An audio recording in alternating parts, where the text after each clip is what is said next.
A lot of people think being a pastor of a church is pretty simple. You work 1 day a week, maybe 2, 3 if there's a funeral. Make a couple hospital visits, play some golf, read a book, eat free food the church ladies are always cooking. Then at the end of the week, you yell at people for an hour and keep half the collections. But most church people know otherwise. Church work is demanding. The expectations are high, the stakes infinitely higher, and the tangible return generally is low. Pastoring isn't for just anyone. It's been said if you can do anything else and still get to heaven, then don't be a pastor. How hard could it be, you ask? You're about to find out. You just entered the mission area. Each week we follow the struggles of 13 pastors and their congregations as they seek to not only sustain their churches, but grow them to life-changing rescue stations for the world that's in despair. This season, our pastors and congregations face their toughest challenge yet, a global pandemic. Will they survive? Let's see how amazing God's grace is. Welcome to the mission area, Terre Haute. The thing when I'm looking back now and restarting is what we lost was a sense of fellowship. The biggest struggle is being small and then being elderly. We weren't doing anything for children. Our Wednesday night is always our big night, or was. Well, right at the beginning of COVID and the pandemic, we were actually ready to celebrate something, and that was probably one of the biggest disappointments that we had, was that we weren't able to properly celebrate paying off our mortgage. How do we minister to a community that can't meet? As a pastor, it broke my heart knowing people were going through things and I could not go there because of the pandemic. Well, we came into this mid-pandemic and we were not only dealing with being new here and with the pandemic going on, but the church was also dealing with the pastoral change as well. The big thing we had to work through this year was trying to keep a small church together in a house church. We really didn't have the room to spread out because it's a small house church. The young people didn't want to wear their masks. Had a little trouble with that, so I said, well, either wear them or we'll have to shut it down. So we shut it down. Where we struggled with was after being gone for almost 9 weeks, 10 weeks, we made a plan to come back, and I was excited to come back. I was excited to see my whole church family again. And as disappointed as everybody was that we were closed, I was so disappointed when the day came and everybody didn't show up. The two main problems that we had to deal with, one more straightforward, was just the sheer technology. On a more missional and operational level, our biggest challenge was children's ministry. So much apprehension just kind of seeped in, and apprehension, it seems like most of the time, will create fear, anxiety, but helping people to get over that hurdle, a lot of times it was climbing the mountain. Most of our people would be considered high risk, or they live with someone that would be high risk. A lot of churches began to do online services and put content out through social media.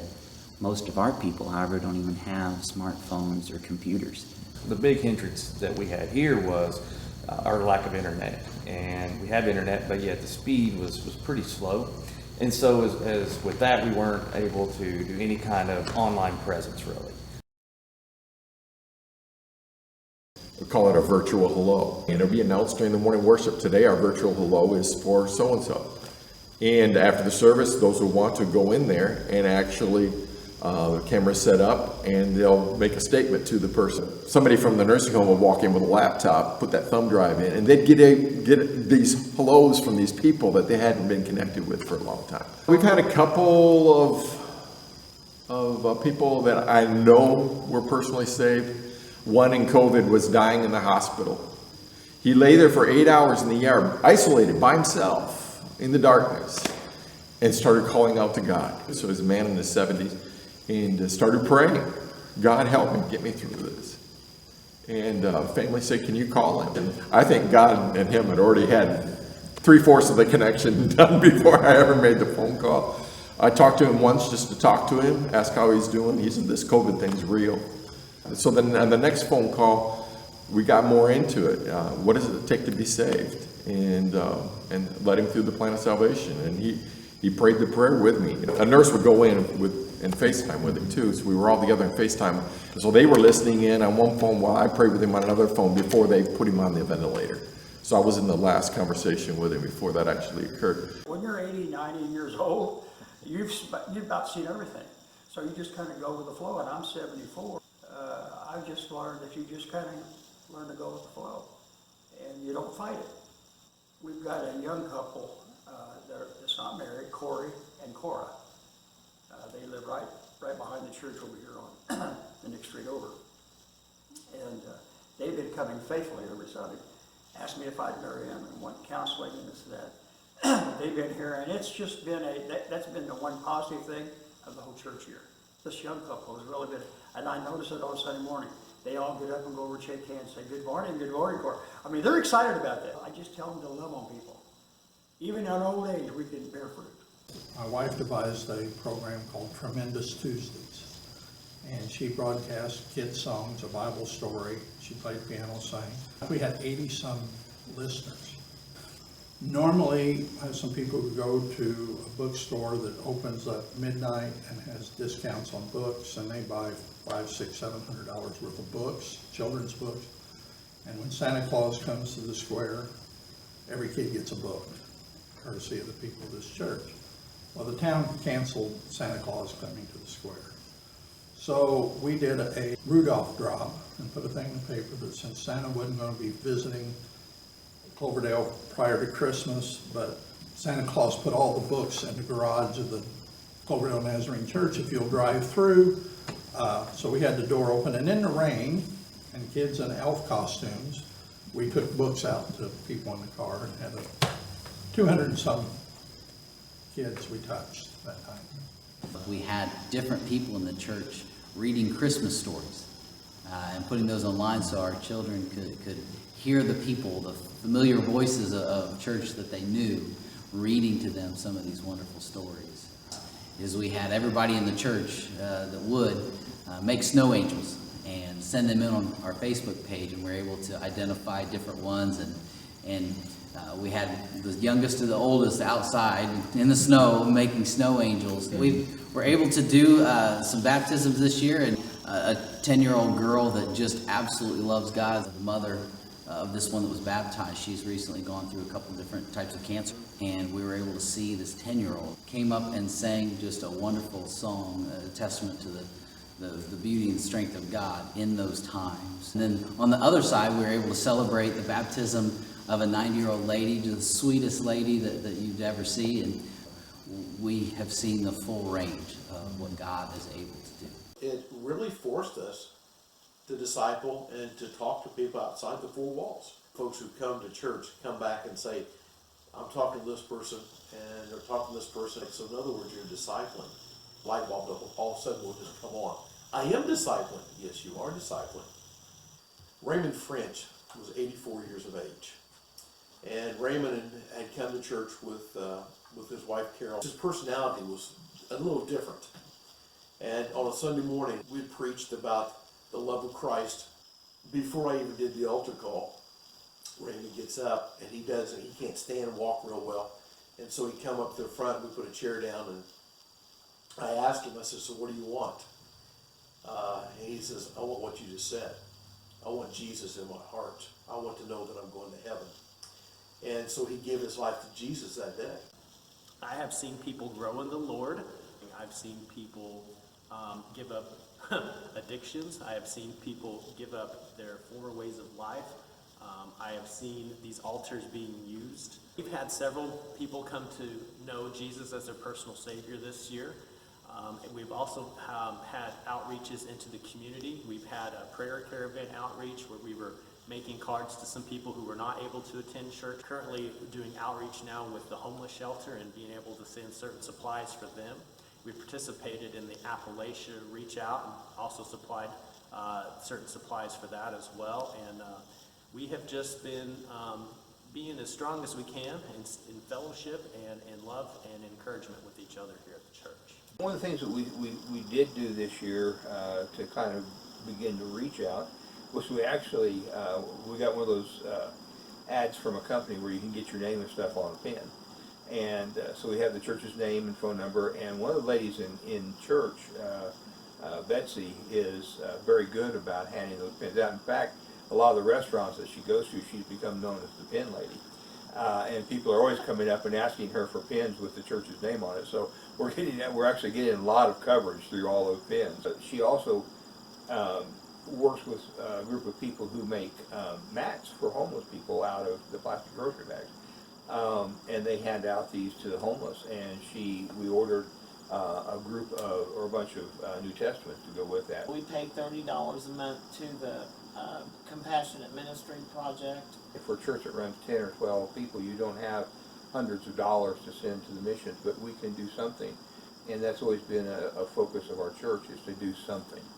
And then we had a young couple come to church, and they just had a new baby, and we dedicated the baby. Had a young couple that he was on drugs, and he said, my mother told me that you would pray for me. And I said, well, I can't come out and you can't come in, but I said, I can pray, God can come out. So I prayed for him. We have a young lady at our church that she was going to be a nurse, and she's done the studies for a nurse. And she said, well, God changed my direction. And she said, and I was smoking, I still had my habit. But she said, you know, God took it away. Just took it away, and I have no desire for it. And she said, I can't get enough of God, and I'm going to serve him. And I'm going to study and get these studies, and I'm going to do my best. And I told my church, I said, well, when I broke my hip, I said, I'm down, but I'm not out. I said, he might have broke my leg, but he sure didn't cut my mouth. So, so I'm thanking God for that. So we are back, I think we would call it full speed, back to normal. I know the experts say this is the new normal, but for us, it's just normal. We're also looking forward to doing a baptism. It's on the calendar. We have one person so far. We are holding fellowships and doing community outreach and doing community partnership as well. We are super excited to be hosting. Robert Rogers is coming and to speak specifically on loss, and I think most of us experienced great loss last year. We are hosting an event for the community this coming Friday. We have the ONU ambassadors that will come again this year as they did last year. We're looking forward to being a part of the fair as well as a part of the Covered Bridge Festival. I am anxious, excitedly anxious for the new year because I'm just putting last year behind me. This is a new year. We have a new calendar. We have new plans, and I've got it all laid out, and we're going to do all the things we didn't get to do last year and more. To connect with our teens and our children when they were home, we made fun care packages. We had a drive-through candy giveaway on Halloween. At Easter, we were able to pull off our regular live in-person Easter egg hunt that we do for the community down at the park. And now we feel like we are fully back. We haven't lost any families. We have seen 2 conversions this year. We had a child and a teen who have given their hearts to the Lord this year. We have a stronger sense of community at our church than we have had in a while. We've got some care packages going out to shut-ins and birthday packages, collection baskets of goodies and things to remember that they're not forgotten. And we had some of that before, but it just seems like we value what we have when we get together more than we did. Well, just a little over 2 years ago, we interviewed here. And one of the questions I asked was, what does this church look like without its facility, without its building? I didn't know that was prophetic. I wouldn't have meant for it to be prophetic. While we were closed down, where we were helping to serve the community meals, the kids out of school, being a part of that community effort, but realizing more and more this church, if it's going to be what it was planted here to be, has to go out into the community and has to meet its neighbors. And one of the things that I believe has come out of leading the church to pray much more intentionally, more regularly, corporately, that's beginning to stir within hearts of people to seek God's will for their own life. Brianna Guile. She's been serving with our children's ministry, a school psychologist, counselor. She's accepted the call to ministry. Josh Sparks, who several years ago felt the call on his life and took another path, and God has brought him back onto the path that he had already prepared for him. I wrote up a weekly devotional and sent that out by mail every week for 3 months. For those people who were really lonely and scared, full of anxiety about what the future may bring, our hope was just to bring some kind of comfort. And we tried to stay connected with those who didn't feel comfortable coming out. So we've just been doing what we can right now, which is meeting on Sunday mornings and bringing the encouragement and hope of the gospel. It wouldn't be practical or possible for us to minister to the whole city, but we are called to this community and this neighborhood, and that's where I want to see us kind of get back to is doing those efforts like we were before, working in that the local housing development areas and working with our local schools. We've actually gained people. There's really nothing here that really took a hit. Just saying, God, thank you, and praising Him for that, because it's nothing we've done or anything special, and not the water here. Trust me, or if it was, I'd bottle it up and send it there. But Mark Johnson, one of the congregants here, brought to me an idea. Said, why don't we have a blessing dinner, do a drive-in style, and get everything set up, and the money that we take in, we're going to bless a group, an organization in our community. And so the whole congregation, they jumped on board. So we were able to take in almost $2,400. And so I approached Mark again and said, in the spring, I said, hey, what about doing another one? And this time we wanted to support the Clay City Women's Ministry Center. We took in $1,300, and their insurance had gone up $1,300. We can't sit there and say, oh, well, we didn't get $2,400 again this time. But God knew they needed $1,300, and that's what they got. So our 13 churches remain strong. Terre Haute means high ground, and the Terre Haute mission area is not just stepping up, we're missioning up to higher ground. Everybody go. Brazil Church of the Nazarene is missioning up. CAYUGA Church of the Nazarene is missioning up. Cloverdale is missioning up. CORY community is missioning up. CROSSROADS community is missioning up. Greencastle is missioning up. House of Hope is missioning up. PATRICKSBURG is missioning up. Rockville is missioning up. St. Bernice is missioning up. Terre Haute First Church of the Nazarene is missioning up. Terre Haute Southside is missioning up. Union Chapel is missioning up.